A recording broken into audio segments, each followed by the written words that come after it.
I knot one last pink balloon to the fence and step back. The yard really does look magical. 9 pink place settings ring the picnic table, napkins folded into tiny crowns. The bounce house, $2.75 I absolutely couldn't afford but booked anyway, looms in the October sun, its princess turrets glowing. On the dessert table, the pixel princess cake from Mila's favorite game waits. 9 candles lined up like soldiers. Perfect, I murmur. No one's there to hear it. I checked my watch for the 3rd time in 5 minutes. 11:42. Mom and my sisters promised they'd arrive early to help. That promise, like so many before it, has vanished into thin air. The sliding door squeaks and Mila spins into the yard, twirling in her new purple dress, her royal color. The sequins throw sunlight as she spins. Mom, is it time? Is it time? She bounces then stops short. Her eyes scan the empty lawn. Where's Grandma? And Aunt Savannah and Aunt Lacey? Are they bringing Tyler? Did they see the bounce house yet? I force my voice bright. They're on their way, sweetie. Probably just running a little late. Her smile falters for a heartbeat. Then she props it back up. Okay, I'm gonna watch from the front window. She darts back inside. I bite the inside of my cheek until I taste blood. I should have known better than to trust they'd show up on time, or at all. The doorbell chimes. Mila shrieks and thunders down the hall. By the time I round the corner, I see her face fall. Only Aunt Carol stands there, present tucked under her arm. Happy birthday, sweet pea, Carol says, crouching to hug her. Mila hugs back, craning around Carol's shoulder to peer at the empty driveway. Is Grandma coming with you? Carol straightens and meets my eyes over Mila's head. A flash of anger crossing her face before she looks back down and smiles. I came all by myself today, honey. But look what I brought you. The package is wrapped perfectly, bow and all. That's Carol. She always notices the details. Thank you, Mila says, voice smaller now. Mom, can I put this with the other presents? Of course, baby. The party's out back already. As soon as she disappears, Carol closes the door. Eleanor and the girls aren't coming, are they? She asks, blunt. My phone vibrates before I can answer. I already know. Don't be dramatic. It's just a kids' party. We'll make it up to her at Christmas. Just a kids' party. Just my kids' party. That'd be a no, Carol says quietly, watching my jaw tighten. She squeezes my arm. I'm sorry, Maya. The bell rings again. Classmates start arriving in flouncy dresses, arms full of gift bags. My neighbor hauls in folding chairs and a cooler of juice boxes. Mrs. Wilson from 2 houses down brings a tray of finger sandwiches and a sympathetic look. For the next hour, I float through the party like I'm underwater. Snapping photos, slicing cake, refereeing the bounce house. Over and over, Mila glances at the gate, her face lighting each time it opens, dimming when it's another classmate instead of her grandmother. When are Grandma and Aunt Savannah and Aunt Lacey and Tyler coming? She asks for what feels like the 10th time, tugging my shirt as I refill the chip bowl. I'm not sure, sweetie, I say, smoothing her hair. But look how many friends came to celebrate you. She nods and runs off, but her slumped shoulders say everything. This isn't the first time my family has let her down. Somewhere in her 9-year-old heart, she knows it won't be the last. Last Christmas flashes in my mind. $840 of presents I couldn't afford because family matters. 3 months ago, $1,650 for Savannah's salon rent, just until next month. Money I know I'll never see again. Maya can handle it, they always say. She's good with numbers. Good with numbers. Not the same as having extra money. Ever since Dad walked out when I was 20, Mom has treated me like an ATM with legs. You're the head of this family now, she declared the day after he left. Like his disappearance promoted me to breadwinner. My phone pings. I glance down and my stomach drops. Savannah's posted a photo. Her, Mom, Lacey, and Tyler at some downtown brunch spot, mimosas raised. The caption reads, Family first. Right. Mom? Mom. Mila's voice pulls me back. She stands by the gift table, ringed by her friends, ready to open presents. I tuck my phone away and paste on a smile. Coming birthday girl. She tears through gifts, thanking each friend with genuine delight. When the last present is opened, she looks up, voice trembling. Did Grandma forget my birthday? The question spears straight through me. I open my mouth, nothing comes. Carol steps in. Your grandma has a terrible memory sometimes, she says lightly, winking at Mila. That just means there might be a surprise another day. Mila perks up a little, and the girls race back outside for one last bounce. Carol squeezes my hand. This isn't right, honey. I nod, throat too tight to answer. When the last car pulls away, I retreat to the sink with a stack of plates, letting silent tears fall into the soapy water. Through the window, I see Carol and Mila kneeling on the driveway, drawing a rainbow together in new sidewalk chalk. My phone buzzes again. Need $350 for a family emergency. Can you transfer today? 3:48 p.m. The middle of the party she skipped. The plate in my hand snaps under my grip. Something in me does too. I set the shards aside, dry my hands, and stare at the message. The dam I've been patching for years finally gives way. The time for tears is over. A week later, I'm making Mila's lunch, peanut butter triangles, apple slices and a smile, a note with a heart, when my phone starts buzzing against the counter. Then again. And again. The family group chat. I wipe my hands and pick it up. Exciting news. Mom writes. Savannah's Sweet 16 venue is confirmed. $1,850 per guest with Maya covering Grandma's share since she's on fixed income. Details attached. Sweet 16. Savannah is 26. Lacey clarifies. Theme is second chance at Sweet 16, since her real one was at the VFW hall. I open the attached PDF. My jaw tightens. There on the sponsorship page in glossy color is my LinkedIn profile photo under Platinum sponsor Maya Allen. What? Another text from Lacey lands. Maya, you're the accountant. Just handle the deposit. Deadline this weekend. Not a question. An order. Mom. Mila stands in the doorway, Lego piece in hand. Can you help me with the spaceship? In a minute, sweetheart. I say, my voice sounding far away to my own ears. She shuffles back to her room, that now familiar droop in her shoulders. Like at the party. Like every time my family promises then forgets. After her door clicks shut, I sit at the table and open my banking app. The number glares back. $4,213.47. Every cent spoken for. Mostly Mila's braces next month. On the counter, a stack of old medical bills from when she broke her arm 2 years ago. Insurance covered most, but the $1,200 deductible wiped my emergency fund. I'd sold Grandma Rose's silver ring, my only heirloom, to pay the ER. Grandma Rose, who taught me to balance a checkbook at 10. Who'd be horrified to see how her daughter treats her granddaughter. My budget spreadsheet is open on my laptop, color-coded down to the penny. Rent, $1,025. Utilities, $187.32. Groceries, $420. Car payment, $315.76. After-school care, $240. Tight margins, but we manage. Our little two-bedroom isn't much, but it's clean, safe, ours. I scroll through old Venmo notifications. Last month, $650 for Savannah's salon emergency. Month before, $420 for Mom's new patio furniture. Christmas, $840 toward family gifts.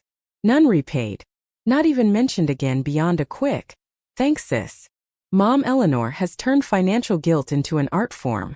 After all I sacrificed raising you girls alone, she loves to remind me, carefully skipping the part where her spending drove Dad away. Savannah, 26, runs a money-bleeding salon. Every shortfall is urgent. Just until next month. Which never comes. Lacey, 24, lives on credit cards and online shopping. Her overdrafts become my solutions. The doorbell startles me. Before I can move, Mila yells, "I've got it," and runs. A familiar voice floats in. "Hello, sunshine. Is your mom home?" Aunt Carol appears in the kitchen moments later with a casserole dish. "What happened?" she asks, reading my face. Wordlessly, I hand her my phone. Her mouth presses into a line as she reads. "They've got some nerve," she mutters, lowering herself into a chair. After missing her birthday, no. Choosing brunch instead. I say flatly. "I saw the post." Carol squeezes my hand. Your mother was like this even when we were kids. But listen, you don't have to keep playing along. A knock at the back door interrupts. Mrs. Wilson waves through the glass. I let her in. Brought you some banana bread, she says, then pauses, taking in the tension. Bad time. Family drama, Carol answers. Mrs. Wilson nods knowingly. She's been feeding us casserole since Mila was born. She's seen me dash out of work for emergencies that somehow never resolved. Watched relatives show up needing favors, never returning them. Your coworker James called, she adds. Said he can cover your shift tomorrow if you need it. Said to tell you he's returning the favor. James, who swaps shifts without a ledger. One of the few people who gives back. Mommy. Mila stands in the doorway holding a drawing. Can I hang this on the fridge? It's labeled in careful letters, my family. 2 stick figures hand in hand. Just us. My throat closes. Of course, baby. As I reach for a magnet, my eye falls on the neat stack of thank you cards Mila made for each friend who came to her party, decorated with crayon stars. That night, passing her room, I hear her whispering, God, please make Grandma like me more. Something in me tears straight down the middle. Later at my laptop, an email catches my eye. Accidentally forwarded from the hotel. The Sweet 16 contract. Signed 3 weeks ago. Before Mila's birthday. They knew. They knew they'd skip and never said a word. I open a blank spreadsheet and start logging every Venmo request from the last 3 years. By the time I'm done, the total reads $23,470. My calendar shows 14 vacation days burned on family obligations. Hospital visits for Savannah's minor surgery. Helping Mom redecorate. Driving Lacey to job interviews she ghosted. 0 days when any of them watched Mila so I could work overtime. On Facebook, Mom has posted a family photo captioned, "So blessed with my girls." The image is cropped. I'm cut out entirely. The anger that rises isn't hot. It's cold. Clear. For the first time, I see the pattern without excuses. I open Venmo. The next morning, I sit at the kitchen table staring at my phone. The Venmo app is open. My mother's name fills the recipient field. Amount: $1 memo, congrats. My thumb hovers above send. 1 tap and 20 years of status quo shatters. I picture Mila at her party, eyes glued to the gate, waiting for people who chose mimosas over her. I press send. The confirmation pops up. I screenshot it and file it into a new album. Boundaries. My lungs fill properly for the first time in a long while. The kitchen even seems bigger. Mom? Can we have spaghetti tonight? Mila calls from the living room. Absolutely, I say. My voice sounds stronger. By noon I've made 3 phone calls I should have made years ago. The locksmith arrives at 2:15.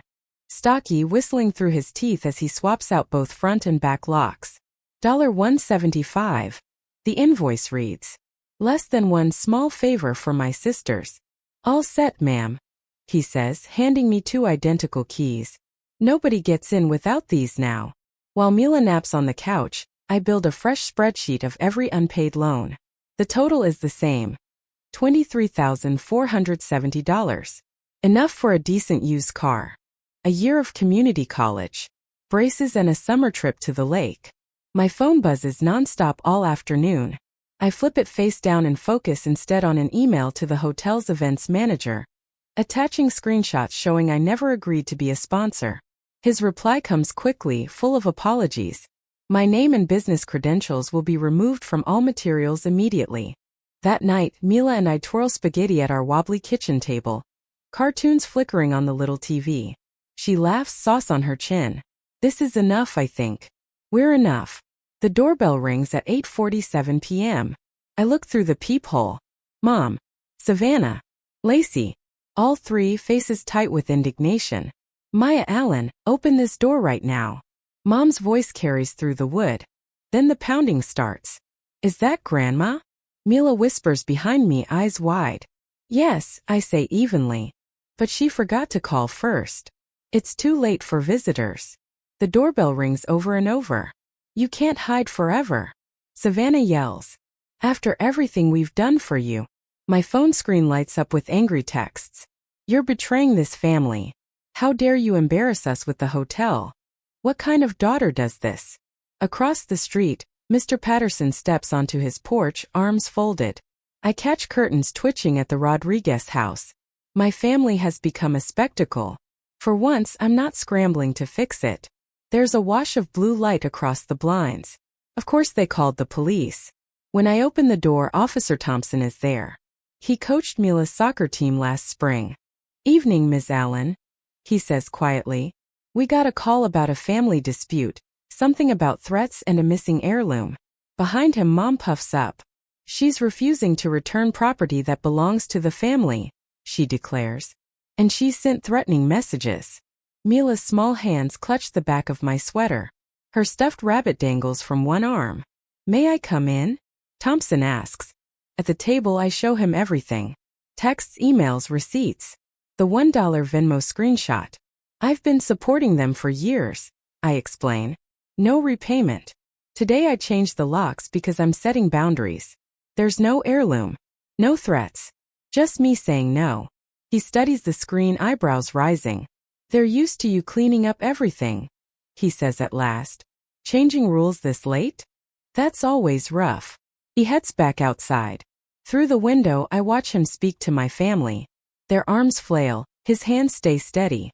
Minutes later, they retreat to their cars. Mom jabs a finger in my direction before slamming her door. After I've checked the locks twice, I find Mila sitting on her bed, feet swinging. "Mom," she asks, barely audible. "Am I not important enough? Is that why Grandma and my aunts didn't come to my birthday?" The breath leaves my lungs. I kneel to her level, taking her hands. "No, baby. You are the most important person in my world. That's exactly why I have to protect us from people who don't treat us that way." My phone buzzes on the nightstand. Another text from Mom. "You'll regret this. Family is everything." I delete it without opening. After I tuck Mila in and she drifts off, I check my notifications one last time. "Aunt Carol, you did the right thing. They're mad, but the truth is on your side." "Mrs. Wilson, brownies on my counter need eating. You fought the right fight today." "James, need extra shifts to rebuild savings? I'll trade your Saturday." Mila's teacher's email pops up. She seems happier this week. "Everything okay at home?" I set the phone down and inhale deeply. The house feels different. Lighter.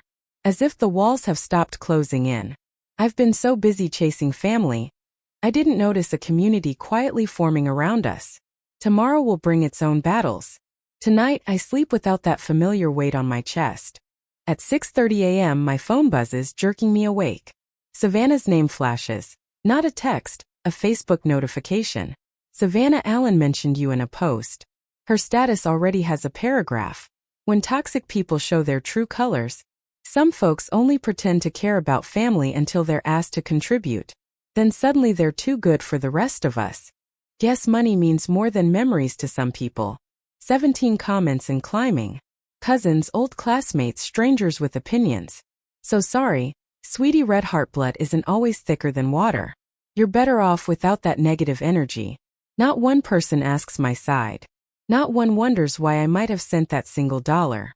The bedroom door creaks. "Mom? You okay?" Mila peers in, sleep must. I lock my phone and smile. "Fine, sweetie. Just checking emails." She believes me and pads away. When her door clicks shut, I reopen Facebook. Paragraphs of rebuttal build in my mind, screenshots, dates, totals. Years of evidence. Instead, I type 5 words. "I wish you all well." Then I log off. In the kitchen, I pour cereal, make coffee, sign Mila's homework folder. Ordinary routines that suddenly feel like quiet rebellion without family demands lurking behind every buzz. My phone rings mid-dish. Unknown number. Familiar area code. I nearly let it go, then swipe at the last second. "Maya? It's your Uncle Robert. My father's brother." A ghost. "Uncle Robert? I know, long time," he says, sounding older, rough around the edges. "I heard what's going on with Eleanor and the girls." My shoulders tense. "How?" "Small town grapevine. Plus she called me, probably looking for backup." His dry chuckle crackles through the speaker. "Figured you might want to know. You're not the first one she's done this to." The plate nearly slips from my soapy fingers. "What do you mean? Why do you think your dad left?" 20 minutes later, I'm staring at a photo he's texted. Dad at my 5th birthday, standing behind me in a half-deflated balloon. His eyes are dead tired, shoulders slumped. The same look I've seen in my own reflection. She drained him for years, Uncle Robert had said. Then she moved on to you. The doorbell breaks my trance. Mrs. Wilson stands there again, casserole dish in hand. Chicken and rice, she announces, pushing it into my arms. The ladies from St. Mark's will bring more tomorrow. Mrs. Wilson, that's. We've all been watching, she cuts in, soft but firm. Some of us have been where you are. Family can be wonderful. Or quicksand. She touches my arm. A few of us keep an eye out when certain cars drive by now. Just so you know. After she leaves, I find an envelope taped to the bottom of the dish. Inside, a $200 gift card. For Mila's needs scrawled on a sticky note. No name. No demands. Just generosity. The difference floors me. That night, after Mila's in bed, I reopen my budget. For the first time in years, I run the numbers without penciling in family emergencies. The math shifts.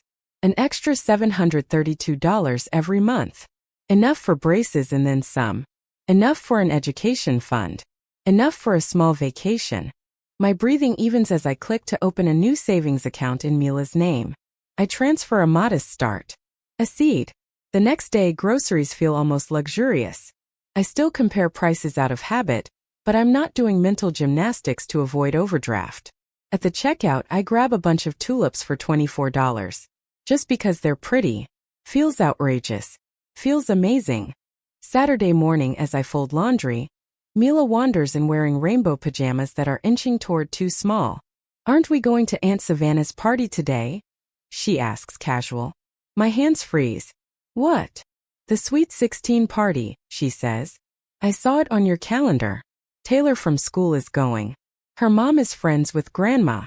The old guilt flares a reflex. Am I being too harsh? Should I cave for the sake of peace? Then she shrugs. I don't really want to go. Those parties are boring. You have to wear itchy clothes and smile all the time. Decision made. How about the park instead? I suggest. Courts should be empty early. Her face lights up. And ice cream after? Deal. Hours later, we're in a booth at Dairy Dream, sharing a $7 sundae. Hot fudge drips down her chin as she laughs about beating me at horse. A woman at the next table smiles. Want me to take your picture? I hesitate, then hand her my phone. The photo she takes catches us mid-laugh, close together, messy and utterly happy. Nothing like Mom's staged Christmas portraits. I like this way better than a fancy party. Mila decides around a mouthful of whipped cream. So do I realize. So do I. That night, a text buzzes from Carol. You dodged a bullet. Sweet 16 equals complete train wreck. My curiosity wins. I answer and seconds later she calls. Where do I even start? She says, half amused, half exhausted. They parked your mother right next to the smoke machine. You know her asthma. I can see it. Mom coughing theatrically, milking every breath. Savannah fought the DJ over every song, Carol continues. He looked ready to pull the plug and walk out. And the bill? I asked, twirling the dish towel. Came in way over. Without your platinum sponsor money, suddenly nobody could look at the check. Carol lowers her voice. They kept glancing at the empty chair where you were supposed to sit. Like they'd saved a place for your wallet. I let myself smile just a little before sobering. I shouldn't be happy about that. It's not bad luck, Carol says. It's consequences. You just stopped cushioning them. The next day, I'm filing paperwork when a shadow falls across my desk. I look up. My mother in her church dress. We need to talk, she announces loud enough that coworkers look up. My stomach drops, but I keep my tone even. This isn't appropriate, Mom. I'm at work. She plunks her purse down, covering my spreadsheet. Family comes first. I stand and gently steer her toward the break room. You've got 10 minutes, I whisper. She launches into a practice speech about forgiveness and duty.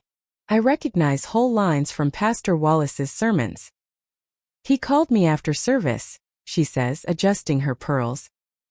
He's worried about this division. Says reconciliation is God's way. Did you tell him why we're divided? I ask. She waves that off. Details don't matter when it's family. They matter to me. Later, an anonymous note arrives in my mailbox. Children need their grandmother. Think about what you're doing to Mila. Savannah's husband calls next. Just give them what they want, he sighs. Peace is worth the money, Maya. Then comes the Thanksgiving invitation. Heavy cardstock, gold script, a handwritten note at the bottom. Water under the bridge if you contribute $750 for the venue. I set it beside Mila's latest school photo. Her smile is wide and unforced now in a way I haven't seen in years. She's lighter since the drama lifted. That night, I sit at the table with an old family picture in my hands. Christmas 7 years ago. Dad's still in it, before Mom unofficially promoted me to his role. We're all smiling, but I remember the fight afterwards over the credit card bill. The way Dad's shoulders sagged. My phone sits beside me, Mom's number ready. One tap and I could reset everything. One check and I'd be back in the same loop. I hear an echo of Mila's voice. Am I not important enough? I slide the old photo into a drawer and replace it with her new school picture. She deserves better than what I had. The next morning I draft a letter. Not a rant. A record. Every loan amount, date, purpose. Every missed event. Every broken promise. Then I lay out my terms. No more money. No more business in my name. Contact only if respect is mutual. The last line takes a few tries. This isn't about money. It's about respect. I print 4 copies. One for Mom. One for each sister. One for Pastor Wallace, stapled to a note explaining the manipulation he's been sermonizing over. I send them all certified. 2 days later, a small envelope arrives for Mila. Return address. Bethany Thompson. Bethany couldn't make the party. Mila tears it open. Glitter and stickers explode everywhere. Inside, a crayon card and 3 slightly crumpled dollar bills. Sorry I couldn't come. Happy 9th birthday, she reads. For ice cream. I'm saving for a bike, but wanted you to have this. She holds the money like it's treasure. Mom, can we get ice cream tomorrow? Of course. She tapes the card to the fridge with solemn care. This is the best card ever, she declares, skipping away. $3 from a child saving for a bike. Worth more than all my family's promises combined. That evening the phone rings. Grandma's number. I almost let it go. I don't. Maya, you need to fix things, she says without preamble. Your mother and sisters have been fighting ever since your letter. About what? What else? Money. Your mother says Savannah pushed too hard with that party. Savannah says Lacey told her you'd cover more. They're blaming each other for driving you away. Pressure builds behind my eyes. Old habit urges me to step in, mediate, smooth. I take a slow breath. I'm not responsible for fixing their relationships anymore, I say. I'm making a different choice. But you've always been the sensible one, she protests. Exactly. I glance through the doorway at Mila, arranging stuffed animals around a tea set. That's why I'm done letting them treat me like a bank. 2 months after that $1 Venmo, I'm on a wobbly stepladder, painting the living room a soft, hopeful yellow. Mila stands below in a purple t-shirt speckled with dots of paint. Mom, you missed a spot, she says, pointing near the ceiling. Got it, eagle eyes. What do you think? I ask, rolling over the last square of beige. Better than before? Way better, she says, dabbing diligently along the baseboards. It's like sunshine inside. The front door opens and James leans in, hefting a flat-packed bookshelf under one arm like it's cardboard. Special delivery, he announces. Where do you want this? By the window, I say, climbing down. You really didn't have to do this. What else am I gonna do this weekend? Watch golf. He snorts. We set up the oak shelves where the afternoon light will hit them. Mila arranges her books by color, tongue sticking out in concentration. On the fridge, the calendar has Mila's handwriting all over it. Movie night on Friday, park day Sunday. No family events. No scribbled notes about sending money. The knot between my shoulder blades has loosened so much I hardly recognize my own posture. Mrs. Wilson called. Mila announces, carefully placing Harry Potter in the middle. She wants to know if I can come knit tomorrow. She says I have natural talent. Do you want to go? I ask. She nods hard. Then absolutely. I tuck a stray curl behind her ear, leaving a streak of yellow on her cheek. She giggles and dabs my nose with her paintbrush. Now we match. 2 weeks later, she stands at the front of her third-grade classroom holding a poster titled My Hero. Mrs. Langston had emailed about the project, but nothing prepared me for the lump in my throat when Mila turned her board. 2 stick figures under a crayon sunset. The caption, "My mom taught me that love doesn't hurt." That evening, a note comes home from Mrs. Langston. "Mila seems so much more confident these days. Whatever you're doing, keep it up." I stick it to the fridge with a sunflower magnet, right beside Bethany's ice cream card. Christmas cards arrive, along with one from Mom, ink heavy with guilt. Families should be together for the holidays. We've all made mistakes. Savannah texts, "I miss my niece." Tyler asks about her. Lacey emails a flyer for a family healing retreat in Arizona. $2,300 per person. I read each message twice. Wait for the tug of shame and obligation. It doesn't come. I replied to all 3 at once. We've moved forward. I wish you well. Our Christmas tree is 4 feet tall, draped in popcorn strings and school-made ornaments. The gifts are simple. A new sketchbook, colored pencils, a second-hand telescope from a garage sale. They're wrapped with more care than cost. Mrs. Wilson brings hot cider. James appears with a casserole that is at least 80% cheese. Carol drives 3 hours with cookies and the kind of hug that actually feels safe. I brought one more thing, Carol says, handing me a leather-bound album. The first page reads Our Family of 2 in her neat script. It's beautiful. I whisper, tracing the letters. Room to grow, she says, tilting her head toward the people laughing in my tiny kitchen. January, I join a single-parent support group at the community center.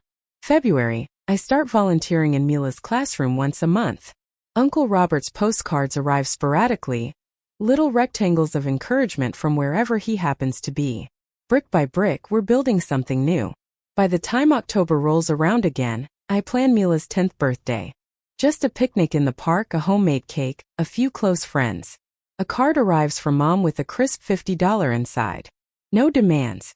Just happy birthday, granddaughter, in shaky writing. I consider sending it back. Instead, I slide it into the envelope labeled Mila's birthday fund. Boundaries don't always mean slamming the door. Sometimes they mean you control when it opens.